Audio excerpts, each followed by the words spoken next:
What's up everybody, this is BC, I'm here with Loida again. I wanted to make a video today. I entitled this something along the lines of how to turn not interested into a sale. I wanted to make sure to capture the biggest audience because she's going to share with you a story on how we literally turned somebody from a not interested into three listings, right? Now whether you're in real estate or not, this is going to be applicable to you. But as always, real quick before we get into it, I want to make two announcements. Number one is my giveaway. Make sure that you go to my Facebook fan page. It's facebook.com/BrianCasella.bc. Link is in the description. Follow the link there for the giveaway. I've had a lot of people enter already. It's 3 simple steps. Get that and make it happen. All right, go do it right now. Pause the video. Secondly is my new product, Objection Handling Mastery, is going to come out September 1st. You've been asking for this and it's finally going to happen. I'm going to go over probably anywhere from 15 to 20 objections in depth, give you an explanation on each, and I'm going to teach you how to obliterate objections even before they come up. Lastly, the event. Talk to them about the event real quick. On August 26th, which is a Saturday, I will be having an event. It's going to be held here at our office and also going to be streamed online. Brian is going to be speaking. For all of the information, if you guys want to buy tickets, if you want to come, or if you have any questions, go to my website, loidavelasquez.com. Cool, so let's get started. So basically we turned not interested into a sale, and I'm going to be asking you questions, Loida, so you can basically give them some insight and you can really tell them step by step what happened, because I thought that was cool. I've preached to you guys that not interested 99% of the time is an unconscious response, but let's walk you guys through it. Okay, so you made a cold call to an expired listing, which if you're not in real estate is somebody who had their home on the market and it didn't successfully sell. It came off the market, they're out of contract with their realtor, and now all the realtors are swarming to them saying, hey, I can help you sell your house, okay? So walk us through the call. You call him, what's his initial response? So initially he told me, well, I'm just gonna do a private sale. Obviously, I know what he means by that, but I continued and I asked him, well, what do you mean? And he said, well, I'm going to sell it privately. And I said, oh, okay, so you are still interested in selling the property. So what I did there is that I took what he said, acknowledged what he said, and then continued on to my script. And he said, yeah, I still want to sell it. And I said, okay, well, if it had sold this last time, what were your original plans? So you never want to get sidetracked, because if these are little things that if you don't know how to handle them, they're going to throw you off, and then you're going to be like, oh, well, he doesn't want to work with an agent. And you're already almost putting these things in your head that he doesn't like real estate agents. So what I continue to ask is, I told him if he got any offers this last time, and that's when he pretty much opened up to me and said, oh, well, I had a terrible agent. It was someone that my wife picked, and we didn't get any offers or any activity in the 30 days, so I had to cancel. And at that point, I asked him, well, what were you going to do? And he said, well, I want to buy a commercial property. I'm going to do a 1031 exchange. And I said, okay, is that something that you're still interested in doing and you want to do no matter what it takes? And he said, yeah. Okay, pause real quick because you're kind of going too far. Let's break this down.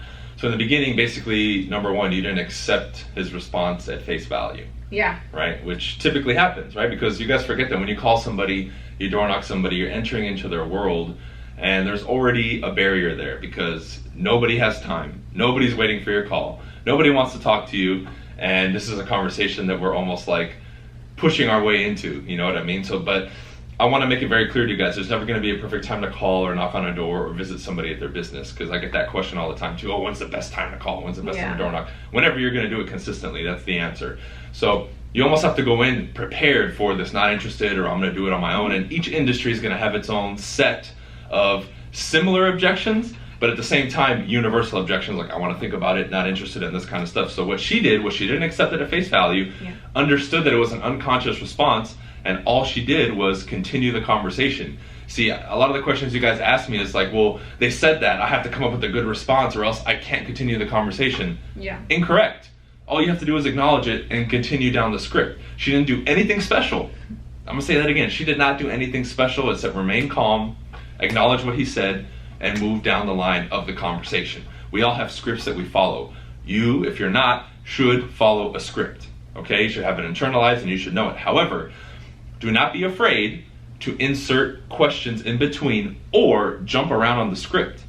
Sometimes you may have to start at the bottom of the script because they throw something. Because remember, this is a conversation. You go based on what they tell you. if you start asking about the agent, right? Yeah. That's normally in the middle of the script. But if he brings it up in the beginning, I'm going to say, well, tell me more about that, right? Which is a line that's great that you guys should add to all your scripts. If they start talking or start elaborating on something, say, interesting, tell me more about that, and let them talk. Because the more they talk, number one, the better it is for you. Number two, the more information they give you. And lastly, if you're really listening, they tell you every single thing you need to hear. She mentioned that he said that his last agent was horrible. Me knowing that, I know, okay, moving forward, I have a shot here, because he didn't have a good experience. So if he works with a good agent or good agents like us, that is going to change and he's going to sell.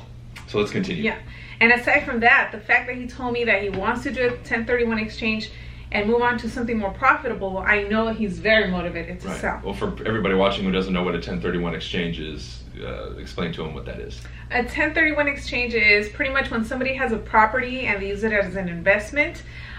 When they sell that, they have to invest that money into something that's of equal or greater value. So for him, it was just getting another investment property that was going to make him more money or bigger or things like that. Yeah, so basically what it is, ladies and gentlemen, is a tax-deferred exchange in which you cannot touch the funds and proceeds of a sale. However, you can take those funds and immediately reinvest them in a 90-day window into a property of equal or greater value, right? So what it does is, and this is a trick for you guys who are cold calling. Let's say you cold call somebody who doesn't want to sell, but you may be able to throw a line, hey, have you thought about doing a 1031 into a property that would give you more cash flow? They're going to say, what do you mean? Well, I could say, Mr. Seller, right now you have this single family home that's giving you $1,000 a month in rent and profit. What if you were to take that money, not have it taxed, put it into maybe a 3, 4, 5, 10 unit building or a duplex and be able to receive $1,500 or $2,000 a month in rent? Would you consider that? And they're going to say, well, of course, if they're motivated or they want to make more passive income, which is what that provides for them, then yes. See, so you just got two with one right there. You learned about the 1031 exchange, and for all of you who are out there cold calling and prospecting still, you have an addition to possibly open up another door to get a seller and a buyer. Because if they do that, you're getting the sale of the listing and you're getting them as a buyer, which is 2 commissions for 1. Yeah. So let's continue down.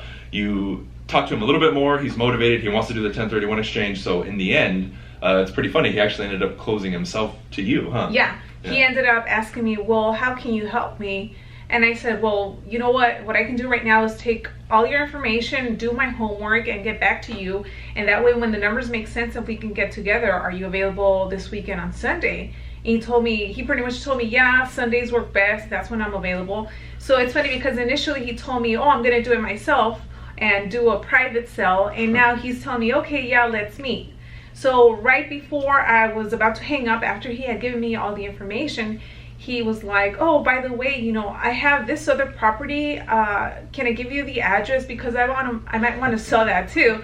And I said, yes, of course. Are you going to do a 1031 exchange on that? And he said, yeah, I have that one as well. So I got all the information on that one. And then we left it at that I was going to reach out again at the end of the day, which I did, for confirming our appointment on Sunday. And when I reached out again that evening, he said, oh, by the way, I do have another home that I'm thinking about selling. Yeah. So for me and for us and anyone, it's like, am I really hearing this? Because you don't expect it, but at the same time, you should never be surprised, because that's the type of clients and the type of responses that we want to get. So right now we have him who has these 3 properties that he wants to sell, and he's also going to be buying a commercial property. Yeah, so it's pretty cool, huh? Because this is testament that, number one, that you never know what can turn out from one lead. Yeah. But number two, this isn't normal, right? It's not like this always happens. Yeah. However, by having the skill set, the determination, following the systems and the methods, what would you say? Would you say out of, like, let's say 10 people that tell you not interested, 1 or 2 in there are actually motivated? You just have to kind of continue talking and dig it out of them. Yeah. Quote. So that goes to tell you guys that, a lot of agents who are calling this same guy accepted that at face value, and in their mind he's not even a lead, yet she's here getting all this information, and we have 3 listings coming out from it, right? And to me, that's incredible, because it's testament that, and you hear this all the time, that when you have skills, your conversion rates are going to get better and you will have better results. It's true. It's true. It's 100% true. So just watching this video, right, moving forward, now, don't just give up when a for sale by owner or an expired, or if you're in any industry watching this, somebody just tells you not interested. keep them on the phone and keep them talking and qualify them correctly. Because remember, when you first have a dialogue with somebody, they're not being honest with you. 100%. They don't trust you yet, and there's not enough rapport. Straight up. Yeah. However, as you converse more, there's more rapport built. They feel more comfortable. They're going to start revealing the truth. And you know, how long was the conversation, by the way? 10 minutes? Yeah.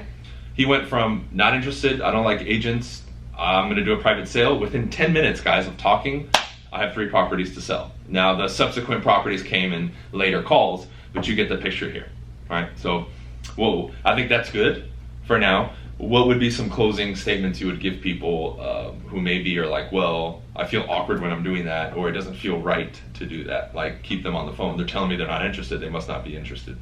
Well, if you feel like that, then you just have to practice your scripts more and role play objections, because that's how you're going to get comfortable. It's never going to feel comfortable, especially in the beginning, if you don't know what to say. But once you get to that point that you have a response kind of at the tip of your tongue, it almost sounds natural. For me, it never sounded like I was fake. I always sounded very genuine, which I am. And he felt that, to the point that as soon as we hung up, I sent him a text with my info. And when I called him that evening, when he answered, he said, "Hey, Loida." So the fact that he was saying my name when I called him and he knew who I was, that goes to say something. Yeah. And obviously, like we always preach to you guys, we want to have their best interests in mind. When we're making these calls and going door to door, we genuinely actually want to help people. We're not just snakes who want a fucking commission. No. We make great money with what we do, but at the same time, we know we're actually going to deliver the result and actually help people when we can. Yeah. So you have to understand that this is a process. This is a sales process. And, you know, with all, I could talk hours about this stuff, but people are already programmed to resist you. So you have to know that. So you have to come into the call being comfortable, right? And it's conversation. You'll get to a point later where you know the scripts and it's there. However, you're letting the conversation dictate where you're going to take it, and you're really listening to them and taking your dialogue down the road that you want it to go. However, you're curving based on what they're saying, and it's a lot more of a conversation than just like an interrogation or you feeling like you have to throw specific questions. So as always, guys, thank you for watching. Of course, you know her channel is here on the side, on suggested channels and all that stuff, and I'll put her information in the description as well.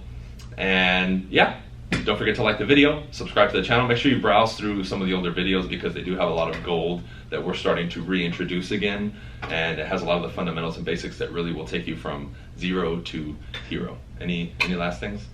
I do want to mention one thing, going back to what you were saying about us being genuine. We do turn away listings, and we won't work with people that are not motivated or not realistic. So we don't want you guys to think that, oh, they try to convince people to put their home for sale. It doesn't work like that. Like if this gentleman had told me, you know, I want to get $700 for it, but I know those properties sell for $400, I would have told him, you know what, you're better off keeping it, because all you're going to do is get some agent that's going to BS you and lie to you and tell you they can get you that, and you're going to be in the same position. So you know what, unfortunately, I can help you hold on to your property. And that's what we do. We're very blunt and straightforward, and people appreciate that at the end of the day. Cool. Great message. See you guys.